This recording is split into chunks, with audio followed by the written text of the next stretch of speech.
वृक्षन के बीच में एक सुंदर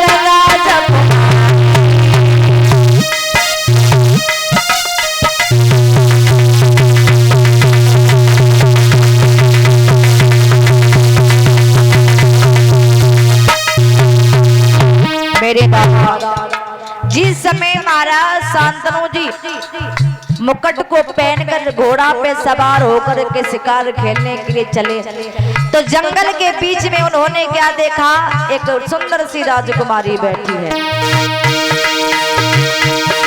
अरे खेलने चले शिकार सवार के बड़े सवारी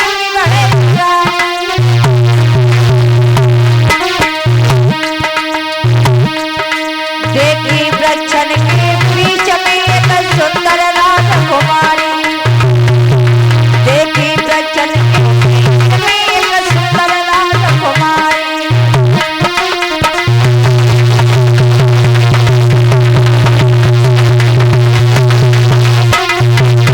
क्या देखा, तब सुंदर बदन विशेष खुले चलती उठती आ रही, चलती उठती आ रही। ही राजा ने भैया ये बदन किया निशानी, देखत ही राजा ने दादा ये बदन किया।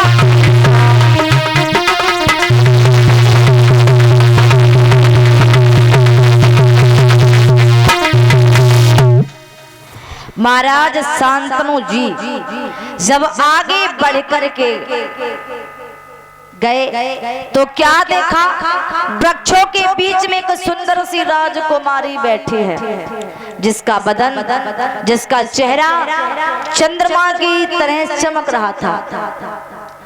अब जैसे ही जंगल के बीच में उस लड़की को देखा, राजकुमारी को देखा, विचार करने लगे ये तो बहुत सुंदर है। उसी समय अपने पिताजी की बात याद आएगी। हमारे पिताजी ने कहा था कि जंगल के बीच में जो तुम्हें राजकुमारी मिलेगी उसी से तुमको शादी करनी है, यही हमारी पत्नी है। लेकिन अब डायरेक्ट तो किसी से जाकर के नहीं कह सकते कि तुम हमारी पत्नी हो, हमारे साथ में चलो। लेकिन खड़े होकर के देखने लगे और मन ही मन विचार कर रहे हैं कि जाता अरे फूला नकीले फूला शोभा दे रही लाला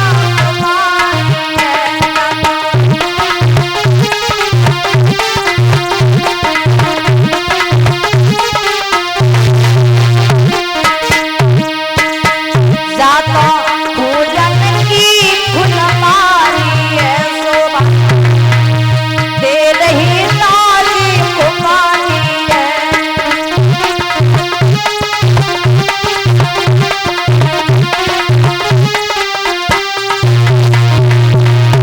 राजा ने जब ही किया तपातन की आदि सारी है।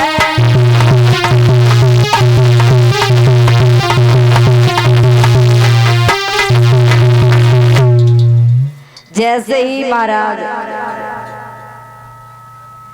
शांतनु जी ने देखा, सारी तन की शुद्धि बुद्धि भूल गए, टकटकी बांध करके देखने लगे। गंगा मैया ने देखा कि बड़ी देर से हमको देखे जा रहे हैं। गंगा मैया तो सब कुछ जानती हैं कि हमको तो इनके साथ में शादी करनी है, क्योंकि हमने वचन दिया था।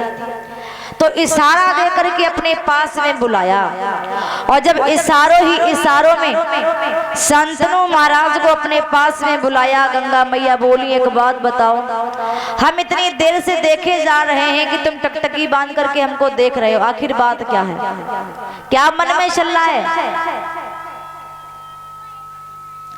तो उसी समय महाराज शांतनु जी बोले ऐसा करो तुम हमारे साथ में शादी कर लो।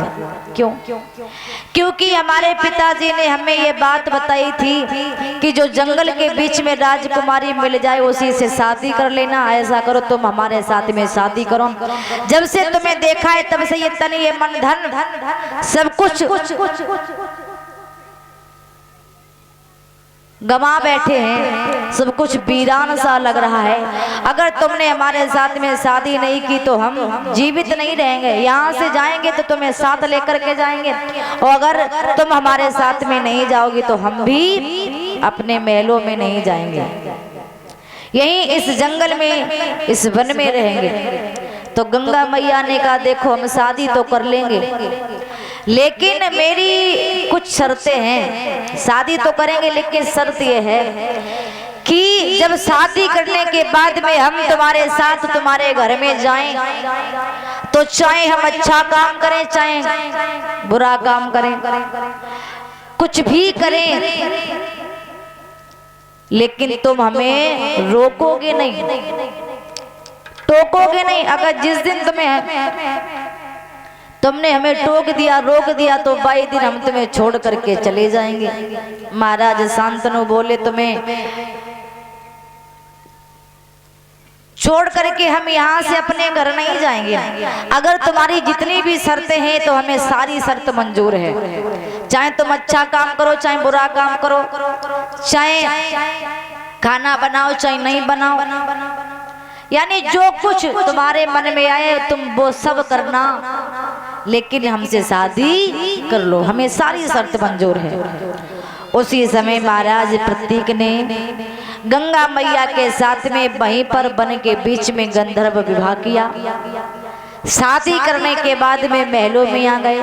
धीरे धीरे धीरे धीरे समय बीतने लगा। गंगा मैया महाराज शांतनु जी के साथ में हस्तिनापुर में उनके महलों में रहने लगी, और जब महलों में रहने लगी तो धीरे धीरे समय बीता, और जब समय बीता तो महाराज मैया गंगा ने एक बेटा को जन्म दिया, और जब एक बेटा को जन्म दिया तो जन्म देते ही गंगा मैया उस बेटा को लेकर के जंगल में चली पड़ी। शांतनु जी पीछे पीछे चली पड़े। आखिर अभी अभी तो बेटा पैदा हुआ है, इतनी जल्दी हमारे पुत्र को लेकर के कहाँ जा रही है, लेकिन कुछ नहीं कह पाए क्योंकि बचन में बंधे हुए थे। रोका नहीं, पीछे पीछे चलने लगे। छुप करके क्या देखा कि गंगा मैया ने जिस बेटा को जन्म दिया उसको जल में डुबा दिया, जल में बहा दिया। अब शांतनु के कलेजा में जाकर के धक्का लगा, क्योंकि दादा याद रखना ऐसी कौन सी माँ होगी जो जन्म देते ही अपने बेटा को मार देगी। हाँ, ऐसे संसार में कोई स्त्री नहीं हो सकती। महाराज शांतनु विचार करने लगे कैसी माँ है ये, अरे कैसी औरत है। मैंने देखा है संतान के लिए एक स्त्री न जाने कितने कष्ट उठाती है, न जाने कितनी पीड़ा सहन करती है, लेकिन कभी अपने पुत्र या पुत्री पर आंच नहीं आने देती। लेकिन मैंने पहली बार ऐसी माँ को देखा है, ऐसी औरत को देखा जिसने जन्म देकर ही अपने बेटा को जल में डुबा करके मार दिया। अगर मैं गंगा से कुछ भी कहूंगा तो ये मुझे छोड़ करके चली जाएगी, कोई बात नहीं, अरे अभी तो पहला ही बेटा मरा है।